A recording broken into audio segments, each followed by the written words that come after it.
세계사 속에 기독교를 핍박한 개인이나 나라의 결과, 세계사 속에서 기독교를 핍박했던 개인이나 국가들이 결국 어떤 결과를 맞이했는가를 살펴보면 역사적으로 흥미로운 교훈을 얻습니다. 개인적인 핍박 No Heroes. 아그리파 1세 사도행전 12장에 야고보 사도를 죽이고 베드로를 옥에 가두고 자신을 신처럼 높이다가 하나님의 심판으로 벌레에게 먹혀 죽었습니다. 이는 성경 속 사건이지만 역사학자 요세푸스는 그의 죽음은 갖가지 병의 세상에서 가장 비참하게 죽었다고 역사에 기록해 놓았습니다. 하지만 복음은 세계로 뻗어 나갔습니다. 두인네로 황제 47년 68년 로마 대화제 64년에 책임을 기독교인에게 뒤집어 씌우고 기독교인들을 잔혹하게 학살했습니다. 그러나 네로는 폭군으로 백성의 미움과 반란으로 자살을 했습니다. 그는 역사의 가장 타락한 황제 중에 한 사람으로 기록되었습니다. 신 디오클레티안 황제 245년 316년 대박해를 일으켜 성경을 불태우고 교회를 파괴, 기독교인들을 학살했습니다. 그 결과 황제는 은퇴 후 병으로 고통 속에 죽었고 그가 세운 체제는 곧 무너져 기독교가 국교화되는 역설을 맞았습니다.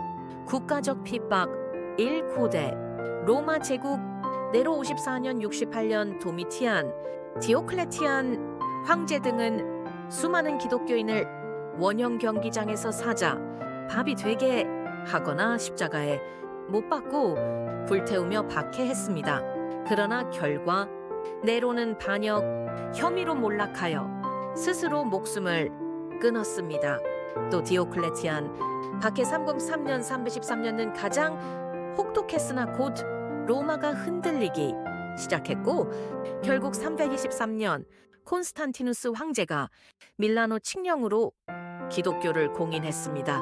로마 제국은 기독교를 말살하려 했으나 오히려 기독교가 로마 국교가 되어 제국을 지배하는 종교가 되었습니다. 이 소련 20세기 레닌과 스탈린 체제는 종교를 민중의 아편이라 하며 교회를 파괴하고 성직자들을 처형했습니다.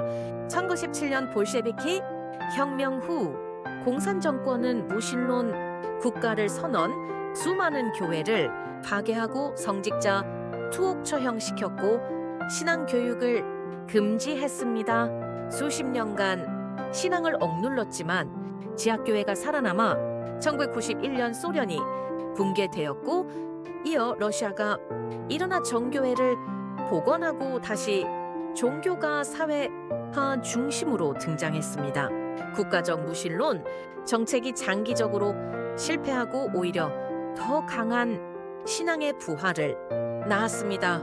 3. 프랑스 혁명기 18세기 말 프랑스 혁명 1789년은 자유평등을 외쳤지만 동시에 기독교를 미신으로 보고 교회 재산을 몰수하고 수도원을 해체했고 성직자를 처형시켰고 심지어 이성의 여신을 만들어 신앙을 대체하려 했습니다. 결과로 극심한 내전 반란 등 정치적 혼란, 결국 나폴레옹 독재로 이어지고 프랑스는 유럽 전쟁으로 피폐해졌습니다.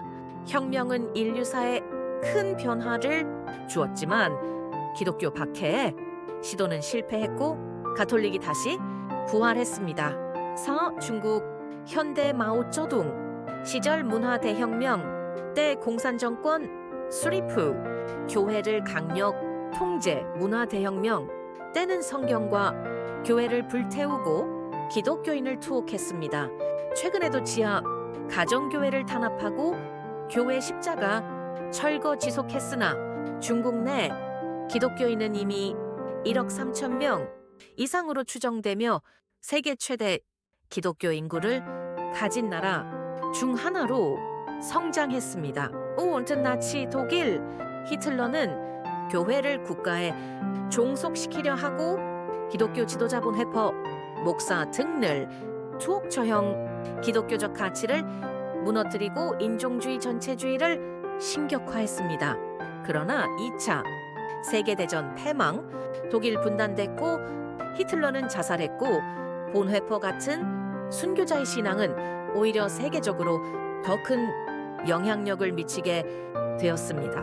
6. 일본 제국 17세기 도쿠가와 막부는 기독교를 위험 사상으로 간주하여 수많은 신자를 처형했습니다.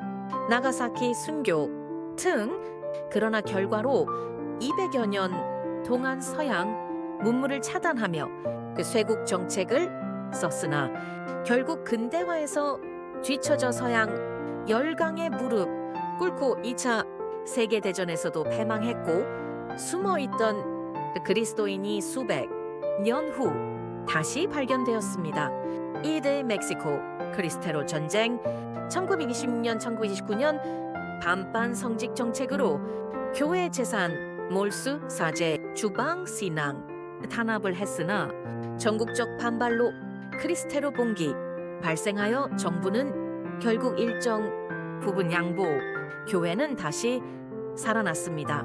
바알 스페인 내전 1936년 1939년 공산주의 진영에서 7천여 명의 성직자와 수많은 평신도를 학살했고 전쟁 끝에 프랑코 독재 체제가 들어섰고 역사는 그 끔찍한 순교 시대를 기록했다. 악인들의 결과는 반드시 심판받을 날이 옵니다. 후투 북한 김일성 이후 주체사상 체제에서 기독교 철저히 말살하고 성경을 소지만 해도 처형시켰습니다. 지상에서 가장 혹독한 종교 박해국가가 되었지만 지하교회는 여전히 존재하며 탈북 성도들의 증언이 이어집니다. 그들은 다시 고향에 돌아가 복음을 전하겠다고 합니다. 종합적인 교훈은 역사가 증명을 합니다. 기독교를 철저히 억압한 개인은 비참하게 저주해 죽음을 맞이했고 국가는 결국 몰락하거나 그들의 계획은 실패했습니다. 박해 속에서도 교회는 더욱 강해지고 신앙은 더 넓게 퍼져갔다는 특징이 있습니다. 성경 말씀 그대로 너희가 환난을 당하나 담대하라 내가 세상을 이기었노라 요한복음 16장 33절이 역사가 증명한 셈이지요. 그렇습니다. 절대로 기독교의 앞길을 막을 자나 국가는 없습니다. 하나님을 대적하는 행위니까요. 오히려 비참한 하나님의 심판을 받을 각오를 해야 할 것입니다.